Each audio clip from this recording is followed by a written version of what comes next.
Hey, how are y'all doing? My name is Levi Snapp, and first I'll show of hands. Who all knows what welding is? Okay.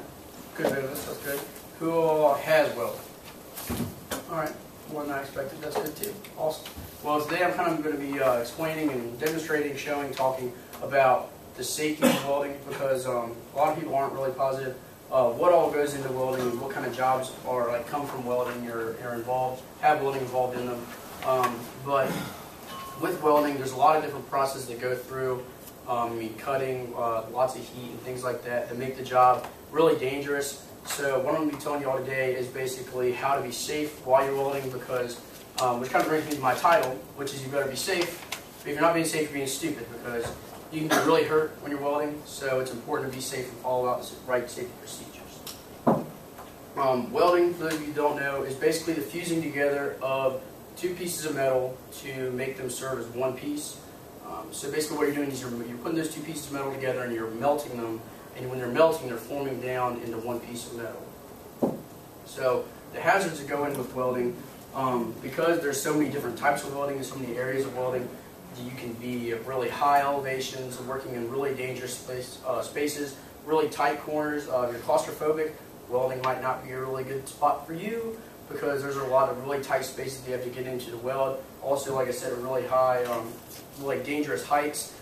There's lots of possible eye injuries. There's bright flashes in welding, and also there's always small pieces of debris going everywhere. That's why it's important to really protect your face and your skin. There's a lot of intense heat that goes in with welding, because the simple strike of an arc, which I'll get to later, generates around 9,000 degrees Fahrenheit. Plus or minus, and then some different forms of welding can be way more than that. So it's really dangerous and really hot. And welding, I wouldn't say primarily, but a lot of welding takes place outside on different structures and jobs. And that could be in, February when it's 10 degrees outside, or pipelines anywhere where it could be negative 20 degrees outside. So you're going to be bundled up and really have lots of clothes on when you're outside welding. But even though you're bundled up and it might be negative 20 degrees outside, you're sitting next to a 8,000 degree weld. Obviously the metal wouldn't be that hot, it'd be a couple hundred degrees, but either way you're sitting right next to that, and it's still a really hot job. And you protect your skin and your face and everything to make sure you're safe. Another thing I didn't hit was toxic gases. There's a lot of different fumes that come off when you're welding. Whenever you're melting those pieces of metal, the fumes are coming up off of them. It can be really bad for your lungs. You got to be careful not to breathe that in. That's why when you're welding, ventilation is a key. Outside, you don't really worry about ventilation. There's plenty of ventilation outside or in a big open room like this. But in small, tight spaces, it's good to have either a fan coming in or just something to be able to get those fumes away from your face. Electrical injuries, there's a lot of electricity current that coming through whenever you're using the welding processes. A lot of it feeds from currents. They also use gases, but welding around water or doing things like that can lead to electrical shocks, so you definitely have to keep that in mind and be safe. What I'm going to talk to you all about most today is selecting the proper PPE. PPE. Who knows what PPE stands for? Personal protective equipment. He said it. Personal protective equipment.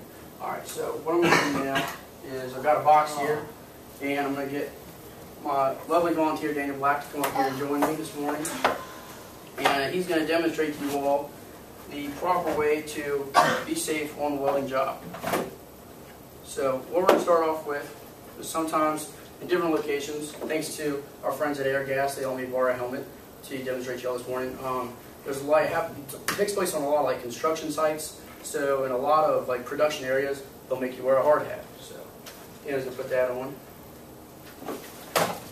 Also, when you're welding, like I said, there has a lot of heat and different things that come in while you're welding. So, in order to protect the clothes you're wearing, you always have to wear long sleeve pants and long sleeve shirts. So in order to do that, this is also a welding jacket, which is flame retardant, which means that if the embers or coals or things like that fall on your sleeves, it's going to keep you from catching on fire, and it's also going to keep your arms and chest safe while you're welding. So Mr. Black's going to put that on.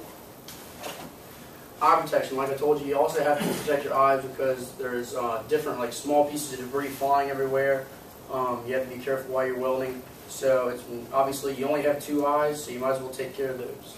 You don't have to button it up. toxic gases I was talking about. This is not a proper respirator to wear while you're welding. This is a dust mask for other small jobs, but respirators can range like up to a couple $100. So obviously I wasn't able to bring one of those in today, but Mr. Black's going to put on this to make sure that you're safe when you're welding around the toxic gases. And then also he has on boots. That's why I picked him also this morning, because it's important to have work boots on because you're welding and you're dealing with heavy pieces of metal and different machinery. So you have to be careful and protect your feet. Definitely no open-toed shoes whatsoever, or that can be really dangerous to you. Once you get situated there. This fogging glasses is a common thing. No, you don't have your. You'll be all right. It'll clear up. That happens. But so, like I said, also you do primarily all the work with your hands, right up against where you're working, and that really all that heat is going to be directed like within inches of your hands. So that's where you have to be the most careful, and where you need standardized leather gloves, because that's going to protect your hands from that heat and keep them from getting burned. Thanks. And then last but not least, you have your welding helmet. And welding helmet's definitely the most important piece of safety equipment in welding process, because when you're welding, it forms a really bright light that sends a lot of UV rays and different things to your eyes, which can really damage your eyesight. And actually, there's different times where if you like mess up and you happen to look at that light while you're welding, what'll happen is it could lead to permanent damage to your eyes and blindness after like a prolonged time period of looking at it. But just even like short flashes, like half a second, where you're just not even thinking, you glance at it real quick by accident, it can lead to what'll happen before is I've had it happen to me. You don't really notice anything right there. It kind of hurts your eyes for a little while, but then maybe later that night you'll be laying in bed and basically it feels like there's like sand stuck in your eyes, and it just burns in your eyes, and it's an awful feeling. You definitely don't have to deal with that. So like I said, that leads me to welding helmets, and there's a lot of different welding helmets you can go through, and there's different types.